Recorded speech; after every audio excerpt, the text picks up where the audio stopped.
Hi guys, welcome to my channel, Lily Makes Stuff. I love crochet, cannot seem to quit making things.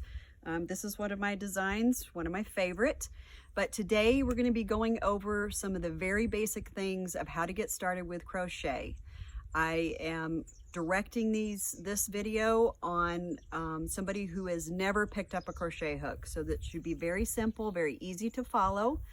If you subscribe to my channel, which I hope that you will, I will be showing other basic things of crochet that would allow you to do projects like this in the future. Hopefully this will be one of the projects that I will be posting. Also, I am considering doing some one-on-one Zoom sessions that we can maybe record and then post on YouTube so that other people can maybe benefit from the interaction. I know that YouTube has live's tough though, because I can't really see what you're doing and make constructive criticism, let you know, do this might be easier, do that, this might be easier.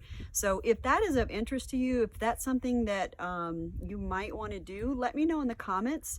And again, if you're subscribed, then I will be posting, yes, we're going to be doing that, when they'll be doing that, when I'll be doing that, that sort of thing. So hope you enjoy today. I appreciate you watching, and I will let you know in just a minute what you need to do, any type of material that you need to do the slip knot and the chain. Thank you again. Okay, for this video today, for the slip knot and the chain, you literally can use any yarn, any needles. Right now, it doesn't make any difference how thin or how thick or how fat the needle is or how skinny it is. It doesn't make any difference. Just yarn and a crochet hook. Okay, next part, how to do a slip knot. So this is one of those things that I just kind of do without even really thinking. I'll break this down a little bit more. Don't panic. So that is a basic slip knot. What makes it a slip knot is you can make this bigger, you can make it smaller.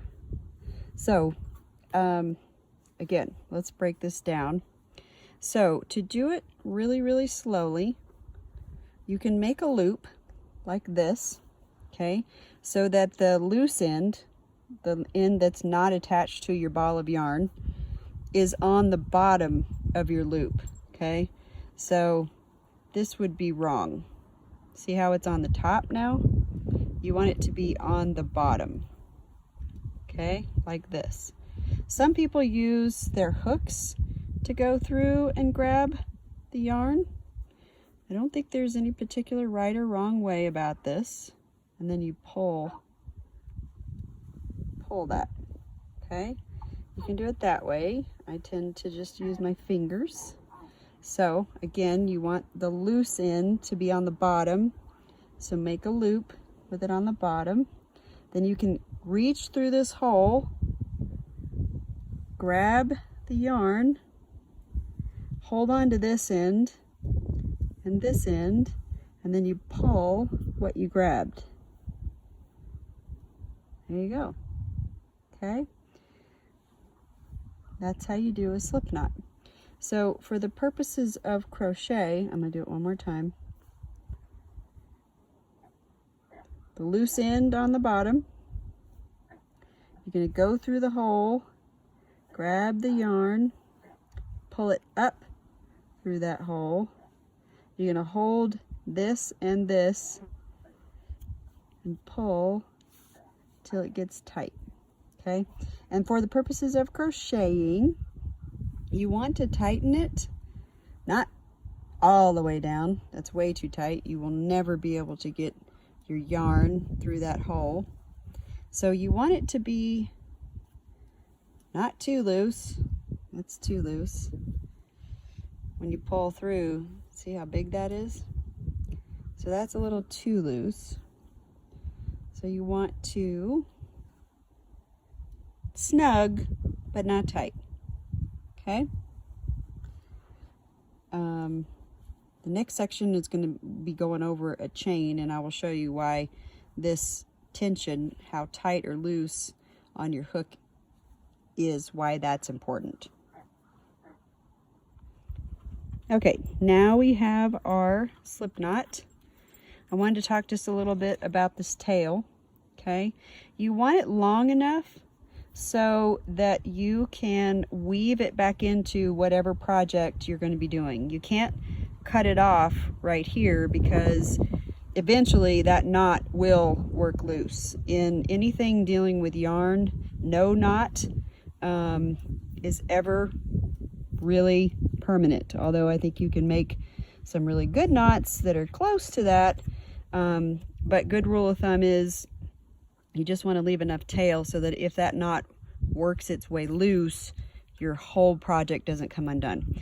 But at the end of your project, you're going to want to use a needle like this. This is not a regular sewing needle, it's a tapestry needle. And you're going to be putting it through there like this and then working it through your project. So the shorter your tail, the more difficult that would be. But obviously, so long would be ridiculous. So anyway, you want your tail to be good length, but not excessive. And one way or the other, too short, too long. Okay, so now we're doing a chain. And you can see I've got a little bit of space there in my loop. Okay, so the other huge thing about learning to crochet that I have found in teaching friends and family is the coordination of how you're going to hold your yarn. Okay, I'm going to show you my way. It's not necessarily the best way. It's obviously just what I know and what works for me. And I think it's fairly easy to understand. You're going to take your hand and you're going to put this yarn right here that is connected to your ball is called the working yarn. You're going to put it between your pinky and your ring finger with your palm up, and then you're going to put your palm down and then slide it between your index finger and your middle finger. Okay, and then you're going to use your middle finger and your thumb to hold and control what you're working on. Right now, it's going to be our slip knot and our tail. Okay, this finger is going to control the tension in your loop. Okay, so you're going to put your hook in your loop, and you want to make sure, I know that as you begin this, it's going to be really easy for this to fall out, and it'll be tempting to go either in the top or go in the bottom. You're not really going to be able to pay attention. Well, you should pay attention. No way is good or bad. You just want to stay consistent. So if you are going in your loop from the bottom to the top, do that every time. If you're going to go in from the top to the bottom, do that every time. Otherwise, your chain is going to get all screwed up. And I will show you some examples of that. Okay, so you got your yarn in your hand, okay, holding on to it. This is pretty critical, between your middle finger and your thumb. And then you're going to reach, grab for the yarn, and pull it through that loop. Okay, that is a chain stitch. That is your first chain stitch. So some people grab it from underneath, which is what I do. Some people grab it from under the other side and pull it through. Again, you just need to stay consistent. You just need to decide what you're going to do. If you go this way one time and then you go this way another time, your chain is going to end up looking funky. So you pull it through the loop. There's your first chain, and you can see it kind of forms a V right here. I'm going to make several others so that it's a little bit easier to see. I don't know if you noticed, but every time that I go to make a chain stitch, you can move your thumb and your middle finger up so that it's really easy to control, and you use your index finger to control this tension right here. And that's going to take a little bit for that coordination. So again, we're going to go under it, pull through, okay, and then let it slide. Okay, here we go again.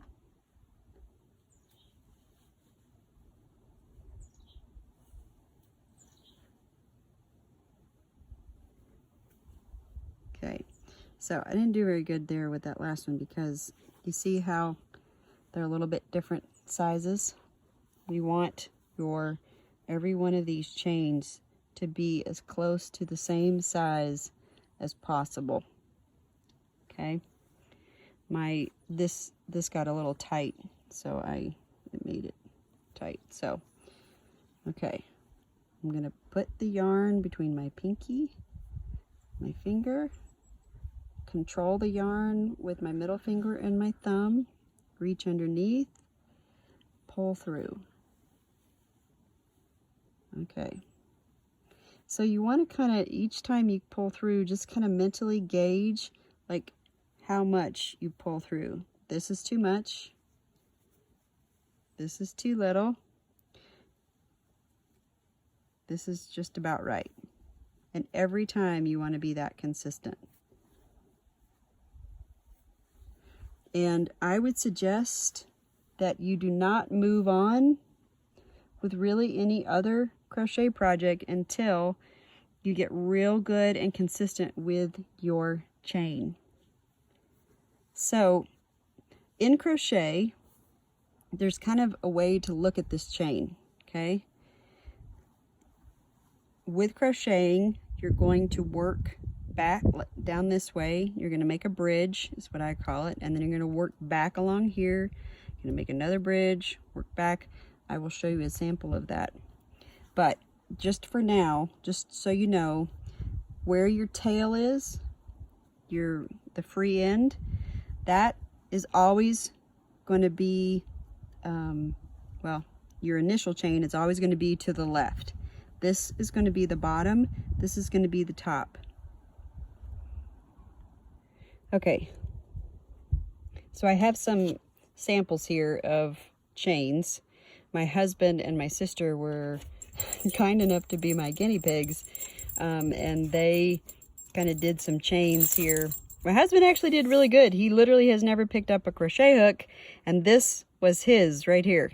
So you can see he did not too bad.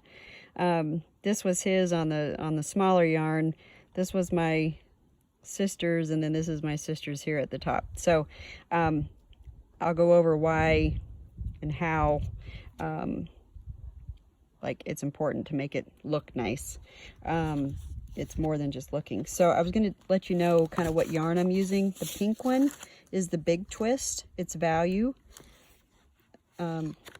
style, and the color is Light Rose, and it calls for a 5 up here on the labels of yarn. It's going to tell you how many yards it has, and then it's going to tell you what the weight of the yarn is. This is medium, or a size 4 of the pink, and it is recommending that you use a size 5. I have a 4.5 right here, just for the purpose of this chain. It's kind of no big deal, but when you're making a pattern, it will be. And then the other two I'm using is the Sugar Bush Chill, color Imperial, and color Gray River. This stuff is awesome, but it is considered a 6 or a super bulky.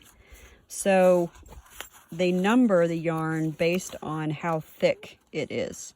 So obviously this is pretty thick, so it is a number 6, super bulky. This is, the pink is a number 4, and it's medium. So it's a lot thinner. And then as you go down, it gets thinner. So a 1 would be basically like thread. It's very, very thin. And then as you go up, 7, 8 just gets thicker and thicker. Okay, so that's the yarn I'm using. Okay, back to our chain. So it's really important on these chains that you can identify the V's, okay, and that they can stay the same size, because it will be less confusing as you work back along the V's. Okay, this is the front where you can see the V's. This is the back, and the back will look like it has a bubble kind of right in the middle, okay, of your chain.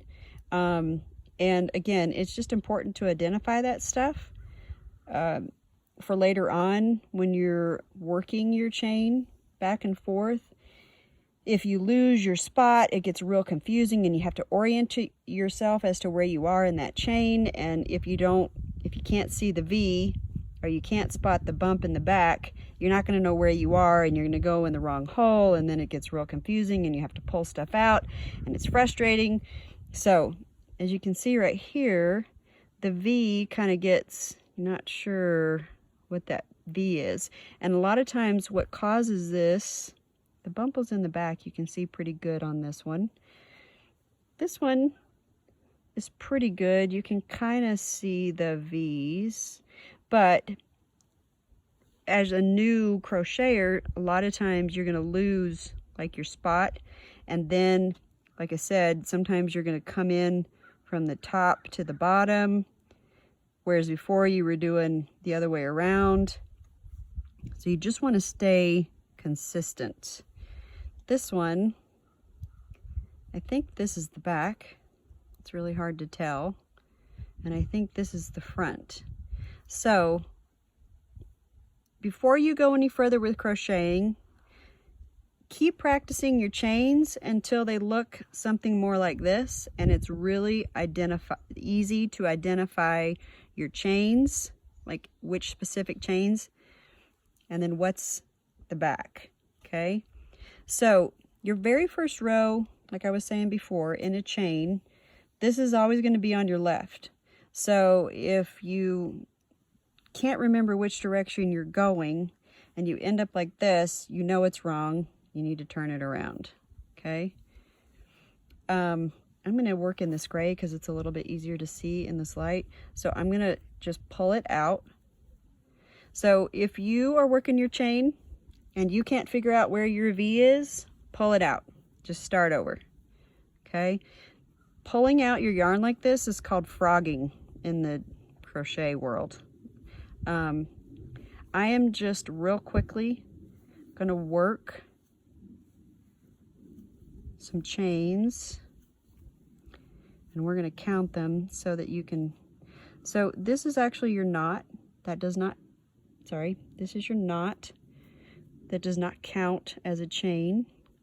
You can see on this one the knot is a little bit easier to see, and so this would be considered your first chain, your first V. This is your second, your third, your fourth, fifth, sixth. I'm going to go to 7. Okay, and I'm going to show you how to do this particular stitch a little bit later on slowly, but I just wanted you to get the idea of how in the world this becomes a sweater. Okay, so let's pretend that this chain is like 50 long, 50 chains long. Okay, once you get to the end, you're going to start working back in the top of these V's. Okay, some people initially work in the back bump. It's kind of completely up to you. You just need to be consistent. You have to decide what's easier for you. The reason why people work in the back bumps is because it leaves a little bit cleaner edge. So that's just going to be a personal preference. So I'm trying to make sure I'm in view of my camera. Right now, I'm going to turn around and start working. This is how you work into a square, a rectangle. This is how you build what it is you're crocheting. So I'm going to be doing a double crochet. So these 2 on the end, so right here and right here, you're going to skip because it's basically going to become your bridge. Okay, you've got your chain, and then basically your chain is going to turn and now become part of your first row. Okay, so for a double crochet, your bridge is going to be 2 high. For a single crochet, it would just be 1 high. For a slip stitch, 1 high. I'll kind of go over that a little bit later, but for now, I just wanted you to kind of get the basic idea of how to work it. Okay, so these 2 are now become our bridge, and we're going to yarn over. That's what this is called when you go and grab yarn, okay? And you're going to work into the 3rd chain and the top of the V. You got some yarn on your hook. You're going to take your hook, go through the top, okay? So now you have 2. You're going to grab yarn, pull it through that hole. Now you have 3, okay? 3 on your hook. So as you're doing this, you might want to kind of just slow down so that you can identify like where you are. If you go too fast, you lose track of where you are in creating this stitch, okay? So now you have 3 loops on your hook. You're going to go grab yarn again. You're going to pull it through just the first 2, okay? So now you have 2 loops on your hook, and then you're going to grab your yarn, pull it through again, and that completes what is called a double crochet. So this would be your first, and this is your second, okay? We'll do that one. We'll do it some more. Grabbing the yarn, pulling it through the top. I'm going to go kind of fast just so that you can understand the concept of how to create a potential sweater, a rectangle, a square.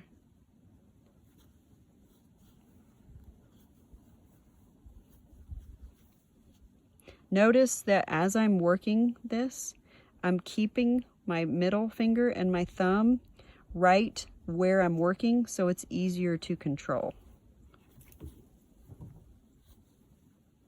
And my yarn needs to be loose.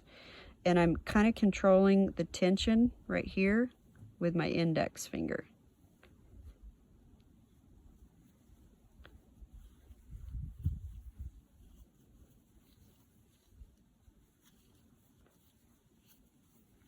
Okay, so this is how you create your first row of crocheting.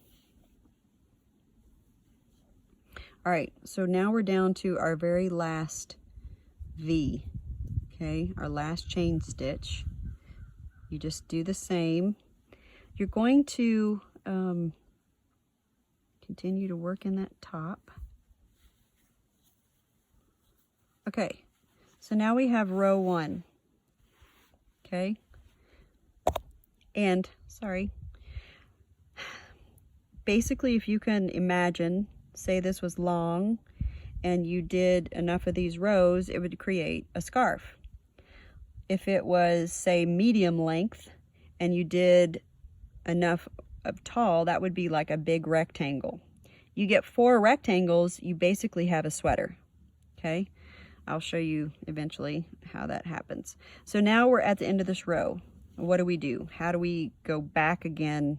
How do we keep making rows?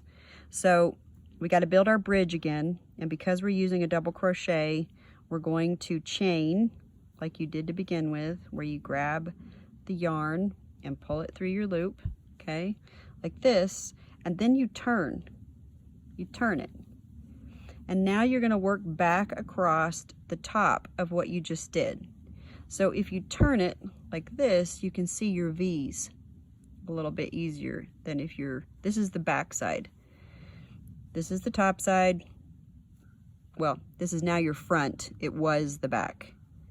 Now this is the back, top, front.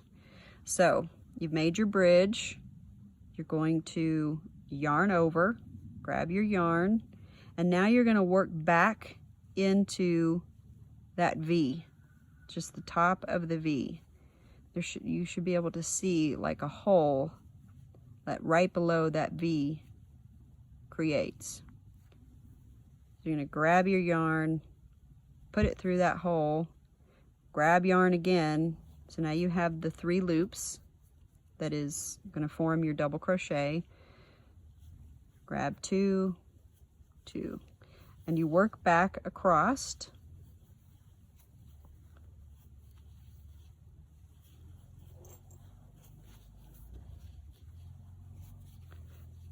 And that is just how you crochet.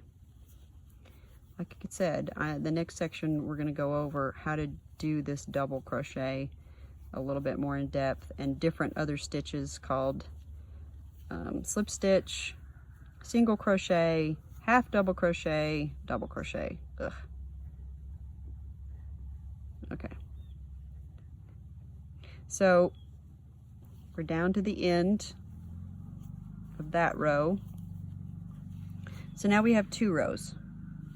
We have right here what you did to begin with, and then we have what you just did, okay? And to continue, you do exactly what you did before. You make your bridge, which for us is going to be 2 chains, and then you turn your work again, and you do exactly what you did before. You work into the top of those V's, okay?